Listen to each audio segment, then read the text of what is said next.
अरे बहू, तुम दोनों यहाँ क्या कर रही हो? चलो जाकर सभी के लिए नाश्ता बना लो।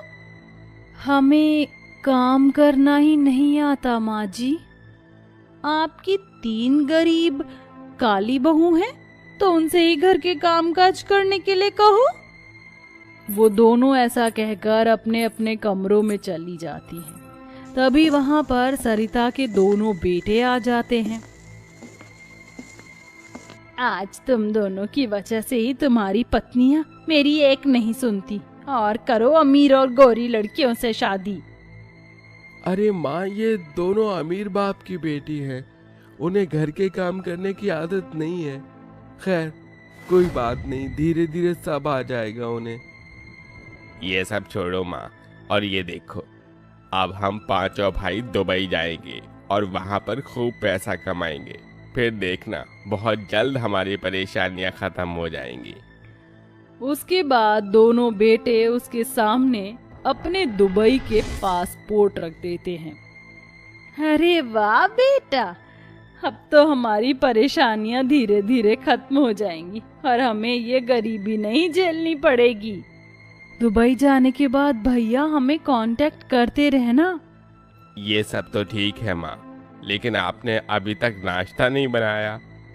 तभी सरिता अपनी तीनों गरीब काली बहुओं को आवाज लगाती है, जो बहुत मेहनती और समझदार होती हैं।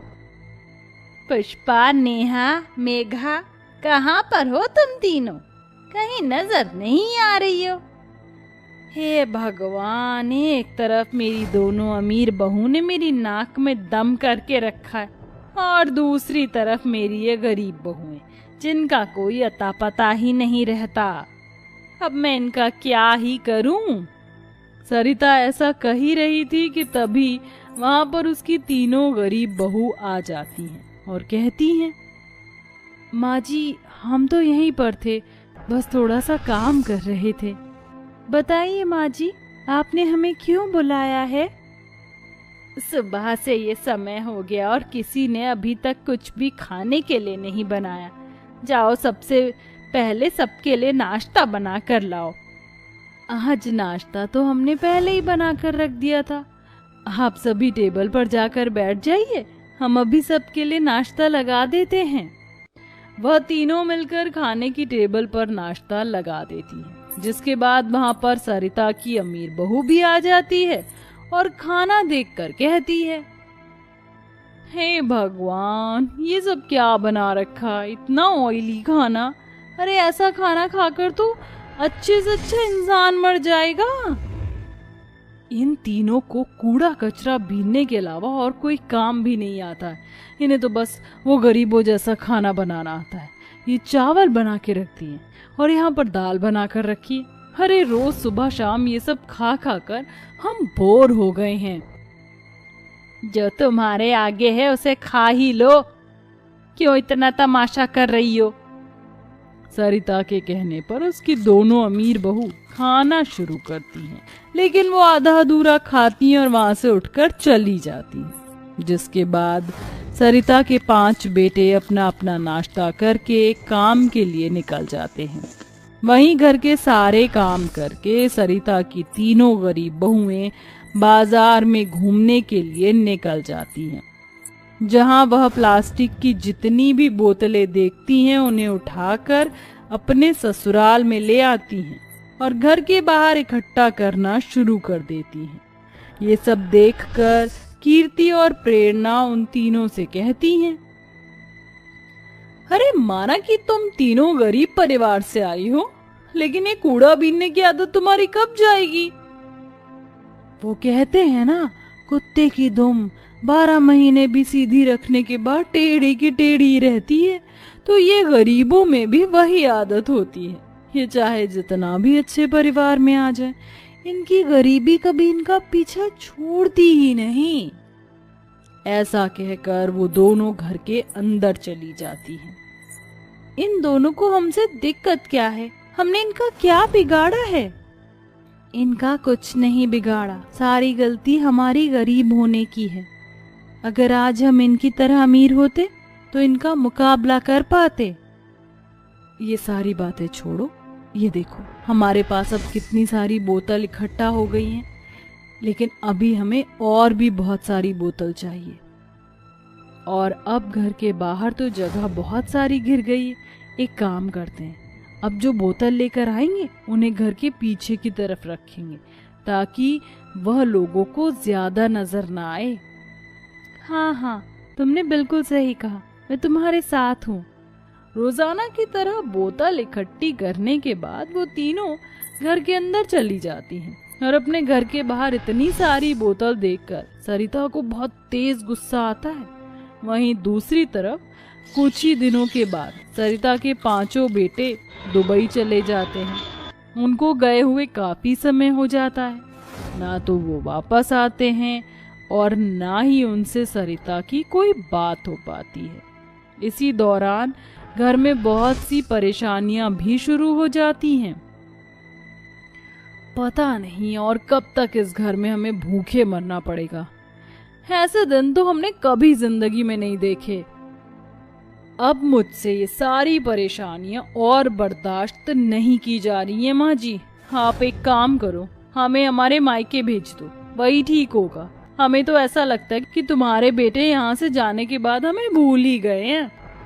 सरिता को कुछ समझ नहीं आता, जिसके चलते वो अपनी परेशानियों को खत्म करने के लिए अपना घर गिरवी रख देती है, जिससे कुछ दिन तक तो उनका गुजारा होने लगता है, लेकिन कुछ दिन बाद सारे पैसे खत्म हो जाते हैं और फिर से उनके ऊपर परेशानियां टूट पड़ती हैं। हे भगवान, अब मैं क्या करूं? मुझे तो कुछ भी समझ नहीं आ रहा। सरिता ये सब सोच ही रही थी कि तभी उसकी दोनों अमीर बहुओं के बहुत जोर से चिल्लाने की आवाज आती है। सरिता उनकी आवाज सुनते ही घर के बाहर दौड़ते हुए जाती है। अरे क्या हुआ? तुम दोनों क्यों चिल्ला रही हो? ये देखिए माँ जी, ये घर कितना प्यारा और सुंदर लग रहा है। ये तो बोतलों से बना हुआ घर है। सरिता भी प्लास्टिक की बोतलों से बने हुए घर को देखकर अचंभित रह जाती है। तभी वहां पर उस घर की बोली लग रही होती है। इस प्लास्टिक की बोतल के घर के लिए मैं 70 लाख रुपए देने के लिए तैयार हूँ। मैं 80 लाख देने के लिए तैयार हूँ। एक के बाद एक बढ़कर बोली लगती है। ये सब देख सरिता हैरान रह जाती है और वो अपनी अमीर बहू को कहती है, देखा तुमने, जिन्हें तुम गरीब और उल्टा सीधा कहकर बुलाया करती थी और कूड़ा कचरा बीनने वाली कहती थी, आज मेरी उन तीनों बहुओं ने अपनी मेहनत से प्लास्टिक की बोतलों का घर बनाया है और इसकी बोली देखो कितनी महंगी लग रही है। सही कहा माँ आपने, जिन्हें हम कुछ नहीं समझते थे, आज उन्होंने बहुत कुछ करके दिखाया है। कीर्ति और प्रेरणा की तो आंखें फटी की फटी रह जाती हैं। देखते ही देखते उनका प्लास्टिक का घर पूरे 1 करोड़ में जाकर बिकता है, जिससे वह अपने ससुराल के असली घर को छुड़ा लेती हैं। वहीं दुबई से उन 5 के पति भी वापस लौट आते हैं। वहां पर हमें कोई काम नहीं मिला, हमें तो सिर्फ एक ट्रैप में फंसाया गया था। भगवान का शुक्र है कि किसी तरह हम वहां से बचकर आ गए। और वहां से बचकर आने में हमारी पत्नियों ने हमारी मदद की है। तुम तीनों का बहुत बहुत शुक्रिया। हमने किताबों में पढ़ा था कि हम अगर प्लास्टिक का घर बनाते हैं तो हम उसे कहीं पर भी ले जा सकते हैं और सेटअप कर सकते हैं। इसी के चलते हमने प्लास्टिक की बोतल इकट्ठी की और उसी से प्लास्टिक का घर बनाना शुरू किया। ससुराल में हमें अपना प्लास्टिक का घर बनाना मुश्किल तो बहुत लगा, लेकिन हमने अपनी मेहनत से कामयाबी हासिल कर ली। अब हमारा घर पूरे 1 करोड़ में बिका है। अब किसी को कोई परेशानी नहीं होगी। उनकी कामयाबी देखकर कीर्ति और प्रेरणा दोनों उनसे माफी मांगती हैं और वहीं सरिता को भी अपनी गलती का एहसास होता है और वो भी उनसे माफी मांगती है। हमें माफ कर दो जेठानी जी, हमने तुम्हें बहुत उल्टा सीधा कहा।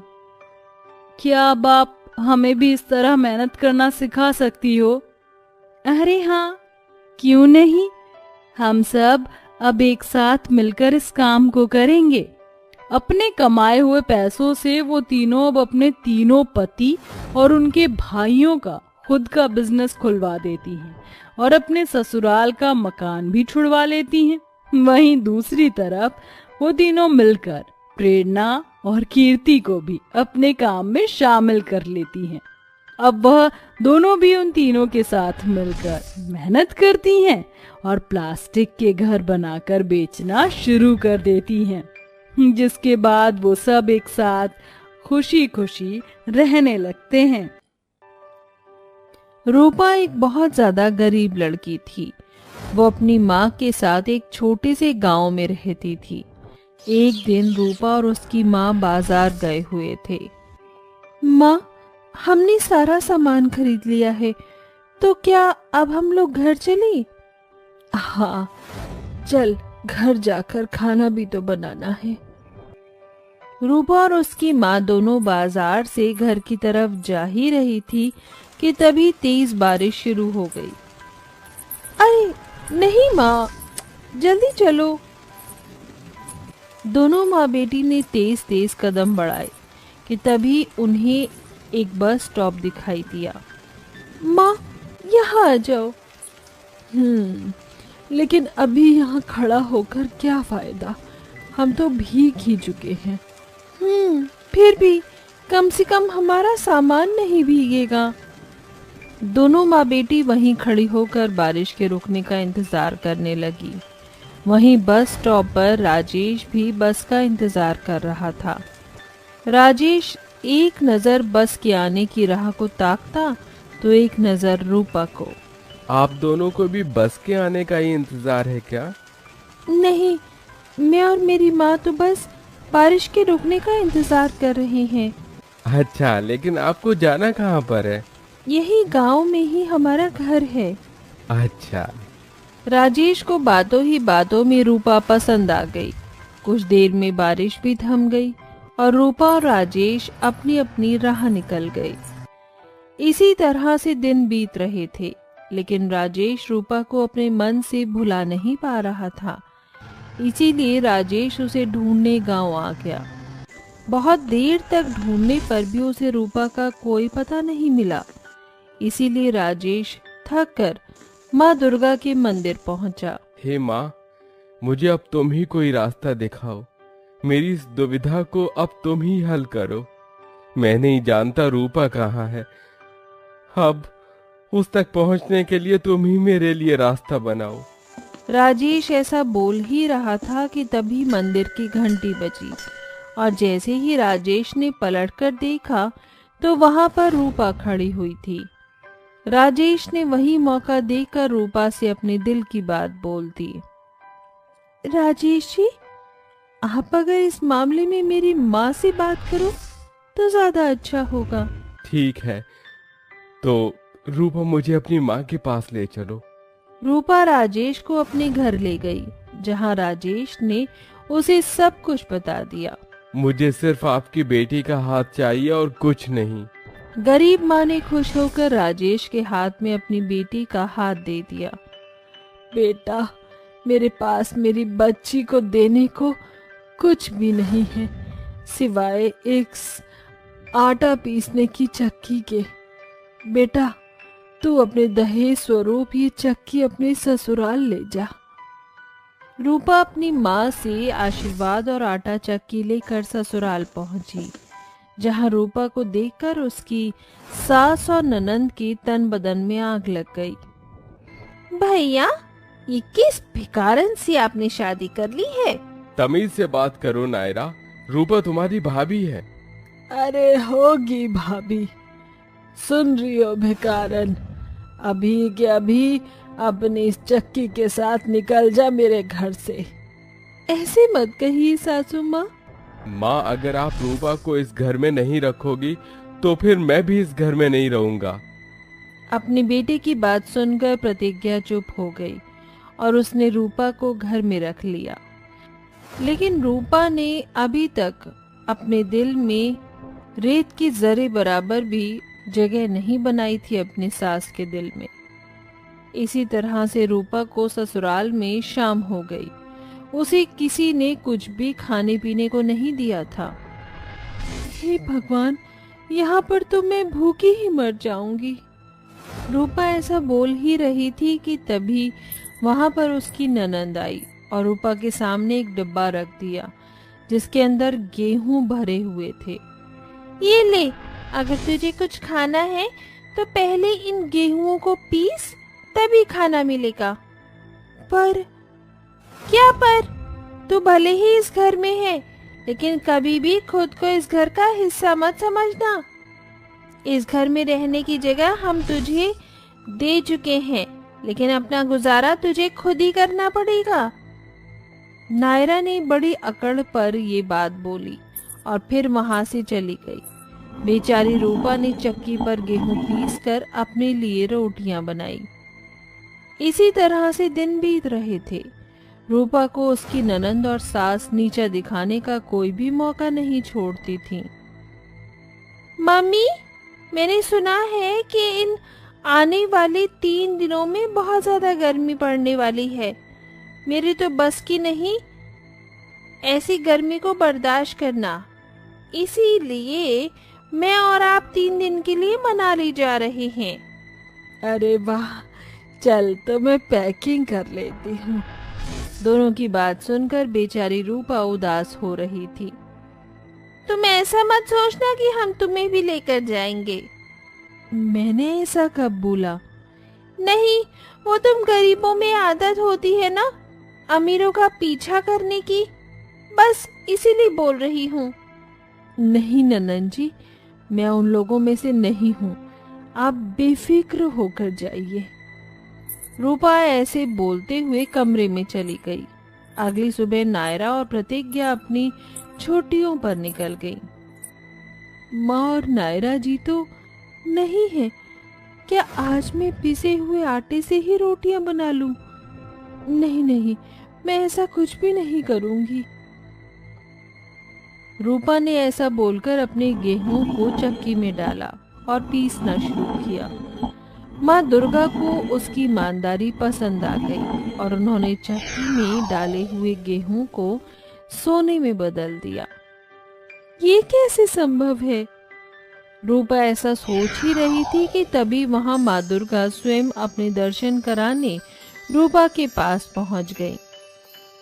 रूपा, मुझे तुम्हारी ईमानदारी बहुत पसंद आई, इसीलिए मैंने तुम्हें इस छोटे से तोहफे से नवाजा है।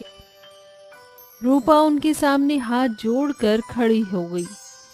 माँ दुर्गा ऐसा बोलकर गायब हो गई। शाम को राजेश घर आया तो रूपा ने उसे इस घटना के बारे में बताया और उसे सोने के गेहूं भी दिखाए। ये तुम्हारी अच्छाई और ईमानदारी का तोहफा है रूपा, जो स्वयं माँ दुर्गा ने तुम्हें दिया है। राजेश ने उन गेहूं को बेचकर अपना और रूपा का अलग घर बना लिया। जैसे ही रूपा की सास और ननंद को इस बारे में पता चला तो उन्हें अपने किए पर बहुत पछतावा हुआ। माँ, ये भिखारिन तो नसीब की बहुत ज्यादा तेज निकली। समझ नहीं आता ऐसे चमत्कार हमारे साथ क्यों नहीं होते।